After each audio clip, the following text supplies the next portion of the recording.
성도 여러분 반갑습니다. 은혜의 주님이 우리와 함께 하십니다. 우리와 함께 하시는 주님을 찬양합니다. 기도합시다. 하나님 감사합니다. 오늘도 저희들에게 새날을 주셔서 주님 은혜 안에서 또 희망찬 하루를 살아가게 하시니 감사합니다. 이 세상은 여러 가지로 혼란하고 또 힘들고 문제와 역경으로 가득합니다. 하지만 이러한 상황 속에 있으면서도 저희들은 하나님을 향한 시선을 놓치지 않도록 또 하나님을 향한 마음이 돌아서지 않도록 지켜주시고 인도하여 주시옵소서. 예수님 이름으로 기도합니다. 아멘. 네, 오늘 말씀은 역대하 34장 14절부터 마지막 절까지입니다. 제가 다 읽기는 조금 많은 것 같아서 그냥 차례대로 이렇게 읽어가면서 말씀을 보도록 하겠습니다. 이제 14절입니다. 무리가 여호와의 전에 헌금한 돈을 꺼낼 때에 제사장 hil기야가 모세가 전한 여호와의 율법책을 발견하고, 자 이제 어제 우리 본문에서는 이 요시야가 개혁을 하죠. 그래서 모든 우상을 제거하고 모든 태양상 부어 만든 것 다 제거하고 심지어 빻아서 가루로 만들어 뿌리고 하면서 철저하게 어떤 그 우상을 제거하고 신앙을 회복하는 그러한 개혁을 진행합니다. 그러다가 이제 마지막에는 성전을 수리하는 것으로 이제 이 개혁을 정리하게 되죠. 그래서 6년 동안 이 개혁을 진행하면서 26세가 되었을 때 18째 해에 성전을 또 정결하게 하기를 마치게 됩니다. 이제 이 성전을 수리하기 위해서 사람들을 세우고 또 일꾼들을 세우죠. 또 성전을 수리하려면 재정적으로 당연히 필요하죠. 그래서 백성들에게 성전세와 또 헌금을 거두게 됩니다. 자, 그런데 오늘 14절에서는 헌금한 돈을 꺼낼 때라고 되어 있어요. 아마도 이렇게 헌금한 돈을 꺼내는 것은 수리하다가 발견한 그러한 특별한 헌금인 것 같습니다. 왜냐하면 17절에 가서 보면 여호와의 전에서 발견한 돈을 쏟아서, 그러니까 그 성전 수리를 위해서 백성들이 함께 지금 모았던 것이 아니라 여호와의 전에 창고에 있던 어떤 그 금고가 있었던 것 같아요. 그것이 새로 발견이 됩니다. 자, 수리하려면은 모든 것 다 청소하다 보니까 이것이 발견된 것 같아요. 그런데 더 놀라운 것은 이것뿐만이 아니라 거기서 모세가 전한 여호와의 율법책을 발견했어요. 성전 한 구석에 오랫동안 묵혀져 있었던 모세가 전한 여호와의 율법책을 발견하게 됩니다. 자, 이 모세가 전한 여호와의 율법책은 무엇일까요? 정확하진 않아요. 정확하진 않지만 대체로 이 뒤에 나오는 내용들을 보면 아마도 신명기가 아닐까 하는 그런 생각을 할 수는 있습니다.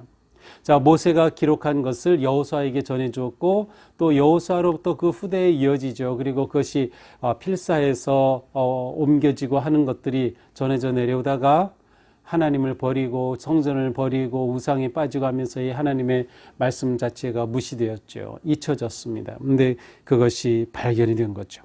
자, 이래서 이 제사장 hil기야가 이것을 발견하고는 서기관 사반에게로 가져갑니다. 문서 담당관이죠. 그래서 서기관 사반에게 가져가서 여호와의 전에서 율법책을 발견했다라고 하니까 이제 서기관 사반이 그것을 왕에게로 가지고 갑니다. 16절에 보니까 왕에게 가서 보고를 하죠. 이제 종들에게 명령하신 모든 거 다 해냈습니다. 그러니까 성전 수리하는 거, 이 모든 그 개혁의 일들을 다 끝마쳤습니다라고 이제 왕에게 보고를 합니다. 그러면서 제사장 hil기야가 저에게 이 책을 주었습니다. 그리고 왕 앞에서 그 책을 읽었습니다. 왕이 이 읽어주는 여호와의 말씀을 듣자 19절에 이렇게 반응하죠. 곧 자기 옷을 찢더라. 옷을 찢는다는 것은 여러 가지 그 의미가 담겨 있어요. 우리가 성경적으로 가장 중요한 것은 회개한다는 뜻이고요. 또 너무도 힘들어한다. 또 마음에 말할 수 없는 그러한 어떤 그 고통스러움을 느낀다. 후회한다. 분노한다. 뭐 이러한 의미가 담겨져 있어요. 근데 왕이 이 율법의 말씀 읽어주는 걸 듣고서 옷을 찢었다. 이것은 하나님 앞에서 겸비하게 회개하는 모습이죠. 슬픔과 두려움이 담겨 있었겠죠. 거기에 회개하는 마음이었어요. 그리고 나서는 왕이 이렇게 명령합니다. 20절에 보니까 사반의 아들 아히감, 미가의 아들 압돈, 사반과 왕의 시종 아사야에게 명령을 해요. 자, 너희가 나에게 이 책을 가지고 와서 읽어줬는데 나와 이스라엘과 유다의 남은 자들을 위하여서 이 발견한 책의 말씀에 대하여 여호와께 물으라. 자, 이것이 발견된 게 결코 우연이 아니다. 이 엄청난 말씀이 발견되는데 하나님께 물어봐야 하지 않겠느냐. 우리가 이 말씀을 읽었지만 우리가 하나님께 물어봐야 되겠다라고 요청을 합니다. 그러니까 이들이 이제 누구에게 가서 물어봐야 될까요? 당연히 예언자에게 물어봐야겠죠.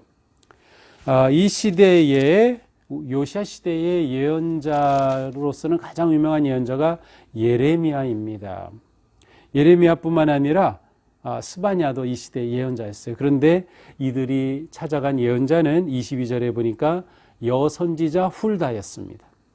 이 여선지자 훌다는 하스라의 손자 도카스의 아들로 예복을 관리하는 살룸의 아내다. 이렇게 기록이 되어 있어요.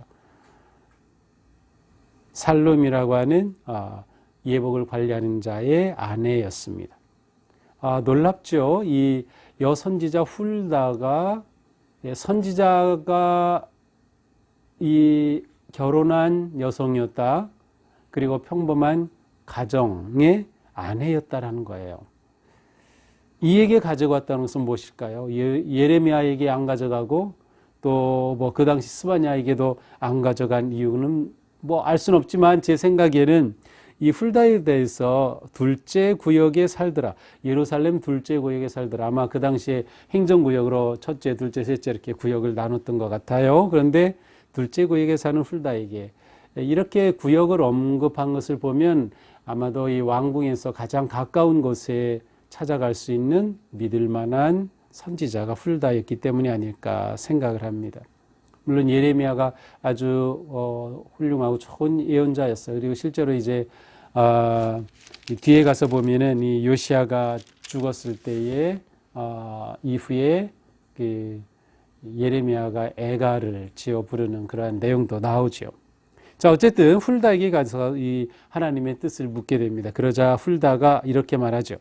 이스라엘의 하나님 여호와께서 말씀하시기를, 자, 하나님이 주신 말씀을 전해줍니다. 너희를 내게 보낸 사람에게 말하라. 왕에게 가서 말하라. 여호와께서 말씀하시기를, 내가 이곳과 이 주민에게 재앙을 내리되 유다 왕 앞에서 읽은 책에 기록된 모든 저주대로 하겠다. 하나님의 음성은 재앙을 내리겠다는 거예요. 내가 읽는 거 다 들었지. 거기에 나오는 그 저주대로 내가 다 그대로 행하겠다는 것입니다. 왜 그렇습니까? 25절에 이유가 나옵니다. 이 백성들이 나를 버리고 하나님을 버렸고 다른 신들에게 분향하고 우상을 섬겼고 손의 모든 행위대로 나의 노염을 샀습니다. 삶이 불의하였기 때문에 내가 진노하였다. 그래서 여기에 기록된 대로 재앙을 내릴 것이다. 심판할 것이다. 이것이 하나님이 주신 음성이었습니다. 25절에서 이스라엘 백성들을 향해서 이 백성이라고 말합니다. 나의 백성이라고 보통 하나님이 말씀하시는데 이 백성, 그것은 지금 이스라엘 백성, 유다 백성들이 하나님의 백성이라 불릴 자격이 없다는 거예요. 이렇게 악을 행했으니 말이죠. 자, 그런데 이것이 끝이 아니었어요. 이렇게 끝났다면 얼마나 슬펐겠습니까? 심판과 재앙의 하나님의 말씀에 이어서 두 번째 말씀입니다. 26절 유다 왕에게는 너희가 이렇게 전하라. 이스라엘의 하나님 여호와께서 이같이 말씀하시기를 내가 들은 말을 의논하건대 27절 내가 이곳과 주민을 가리켜 말한 것을 내가 듣고 그러니까 처음에 이 책을 읽어줄 때 듣고 마음이 연약하여 마음이 부드럽게 되어서 하나님 앞고 내 앞에서 겸손하여 옷을 찢고 통곡하였습니다. 앞에서 제가 옷을 찢었다는 거 설명하였죠. 그런데 바로 하나님께서 그것을 보셨어요. 내 앞에서 겸손하여 옷을 찢고 통곡하였다. 왕이 율법을 읽는 것을 들을 때 요시야가 하나님 앞에 겸손하게 통곡하고 옷을 찢으며 회개하였던 것이죠. 하나님께서 이것을 보시고 들으셨어요. 나도 네 말을 들었노라. 왕이 이렇게 하는 것을 들었어요. 28절 그러므로 내가 네게 너의 조상들에게 돌아가서 평안히 묘실로 들어가게 하리니 네가 평안히 죽게 하겠다. 평안히 묘실로 들어가게 하겠다. 여기서 평안히 죽는다는 것은 그가 뭐 평온하게 죽는 그러한 과정을 말하는 것이 아니라 요시야 때에 하나님의 벌이 내려서 나라가 망하는 것을 보지 않을 것이라는 뜻이에요. 실제로 이 요시야는 뒤에 가서 보면 전쟁 중에 죽어요. 그러니까 평안히 죽는 것은 아니죠, 개인적으로. 그런데 여기서 평안히 묘실로 들어가리라는 것은 요시야가 있는 동안에는 유다가 망하지 않을 것이다라는 뜻이죠. 내가 이곳과 주민에게 내리는 재앙을 네가 눈으로 보지 못하리라. 내가 재앙은 내리겠지만 내가 있는 동안에는 내리지 않겠다는 뜻이에요. 내가 눈으로 보지는 못하리라. 자, 이렇게 되니까 왕이 사람들을 보내어 다 불러 모읍니다. 유다와 예루살렘의 모든 장로들을 불러 모으고 그리고 30절 여호와의 전으로 올라갔습니다. 그리고 왕이 여호와의 전 안에서 발견한 언약책의 모든 말씀을 읽어 무리의 귀에 들려주고 거기 모인 모든 사람들에게 이 여호와의 말씀을 듣게 해줍니다.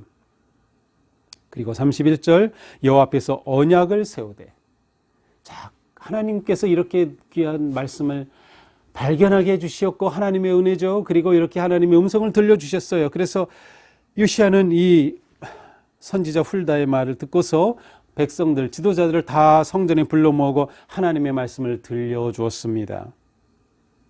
그리고 하나님과 언약을 세우는 거예요. 언약을 갱신하는 거예요. 이스라엘 백성들에게 최초의 언약은 무엇인가요? 모세가 시내산에서 하나님의 율법을 가져왔을 때 하나님 사이에 그 백성 사이에 언약이 맺어졌어요.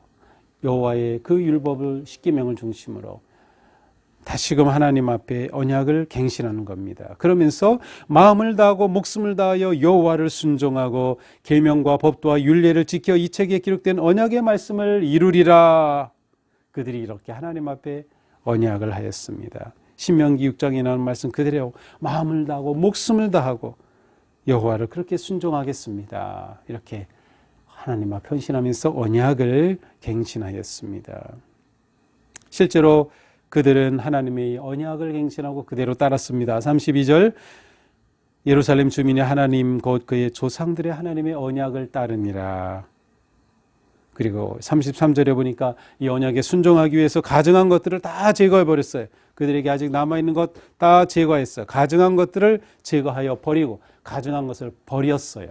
이 히브리 말로 수르라는 단어인데 버렸습니다. 그리고 거꾸로 조상들이 하나님 여호와께 복종하고 떠나지 아니하였어요. 떠나지 않아요. 같은 수르라는 단어인데 우상들은 버렸고 하나님은 버리지 않았어요. 하나님을 떠나지 아니하였어요.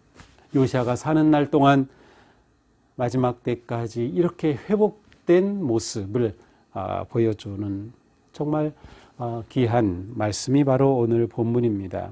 자, 오늘 본문은 이처럼 성전을 수리하다가 성전에 보관이 되어 있던 율법책을 발견했죠. 먼지 묻은 율법책, 잊혀진 율법책. 그래서 하나님의 말씀이 먼지 묻혀져 있다 살아나게 됐어요. 열려졌죠. 그 하나님의 말씀이 이렇게 요시야 왕에게 들려지고 또 요시야가 선지자를 통해서 하나님의 뜻을 듣게 되고 온 백성들로 하여금 언약을 새롭게 갱신하는 놀라운 내용입니다.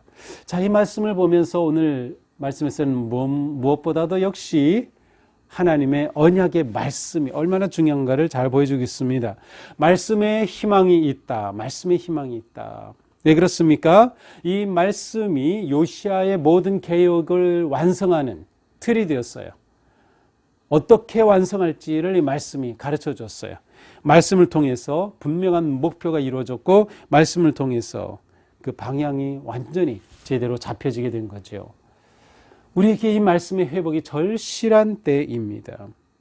왜냐하면 이 말씀 앞에 설 때 자신을 보게 됩니다. 말씀 앞에 설 때 요시아가 자신을 보았고 나라를 보았고 그래서 자신을 발견한 요시아는 하나님 앞에 옷을 찢으며 회개하였죠. 우리도 말씀 앞에 설 때마다 우리는 하나님의 음성을 듣게 되고 우리 자신을 발견하게 됩니다. 우리의 부끄러운 모습을 보고 우리의 죄를 깨닫게 되면서 우리는 하나님 앞에 돌이키고 회개하는 거죠. 내 죄가 무엇인가? 나는 무엇으로부터 돌이켜야 하는가? 말씀의 능력입니다. 말씀의 은혜인 것이죠. 하나님의 이렇게 말씀이 주어질 때 진정한 응답, 회개와 헌신으로 응답하는 사람에게는 말씀이 주신 놀라운 은혜와 복이 임하는 것이죠. 말씀 앞에서 내가 어떻게 살아야 할지를 발견하고 내 인생의 사명을 되찾고 삶의 방향을 재조정하게 되죠. 그렇게 해서 하나님과의 관계가 새로워지고 언약이 갱신된 것처럼 하나님과의 관계가 더욱 견고해집니다. 결국 그러한 인생은 하나님의 자비와 은혜를 입게 될 것입니다.